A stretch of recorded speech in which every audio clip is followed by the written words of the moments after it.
present our weekly progress report on the project Smart Water Irrigation System. Just to remind, these are our team members: Aryan, me Ashutosh, Shamit and Paritosh. For week number 3, we had just the hardware assembly left. And so that is what we have done in this 3rd week, and we have also ensured that whatever components we have, it functions properly. Now I'll hand it over to Paritosh to continue with the presentation. So since we didn't receive many of the parts which we wanted to put and we visualized in our Tinkercad simulation, we had to change our code a bit. So this is a very basic code which basically receives the inputs from the sensor and then relays it to the relay module, which accordingly switches on or switches off the motor. We are using digital pin 3 to receive the command to receive signals from the sensor, and pin 6 to pass them on to the relay module, which is connected to the motor and the power source. So now we will show you a video of the working model of our hardware. So we were working on smart irrigation system, and this is the hardware of our project. Many parts like the temperature sensor, breadboard, and even the water pump we could not receive.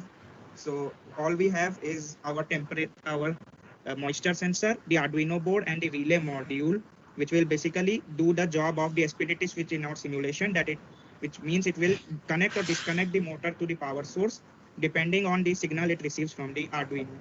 So now we can see that the green light of the relay module is glowing, which means the power is connected to the water pump and it is watering the plants. Now if we dip the sensor into water, we can see that the green light of the relay module switches off, which means that the power to the motor is cut off and it stops watering the plants. So when we remove it from the sensor, we can see it glow again. That means the soil has gone dry and the motor will start watering again. So one of the wires of the motor is connected to this 3rd pin of the relay module, and another free wire is connected to this middle pin of the relay module. Those 2 wires are put into the power source and they power the motor. Now if the relay module receives a low signal from the Arduino, then it starts the motor and this green light glows like it is glowing now. And if it receives a high signal, it switches off the motor and this green light also goes down. So we were also planning to put a temperature sensor for measuring the surrounding temperatures, because the water needs of many plants varies according to the temperature of the surroundings, but we could not receive it. Also, the current moisture sensor which we are using has a fixed threshold, which means if the moisture goes below threshold, it switches off the relay module, and if it is above that, then it switches it on. But there are many moisture sensors like the ones which are used in moisture measurement monitors, which can give the accurate moisture values. So pairing the accurate moisture values with temperature, we can make the watering to the plants more efficient, and like we can provide exact amount of water to the plants.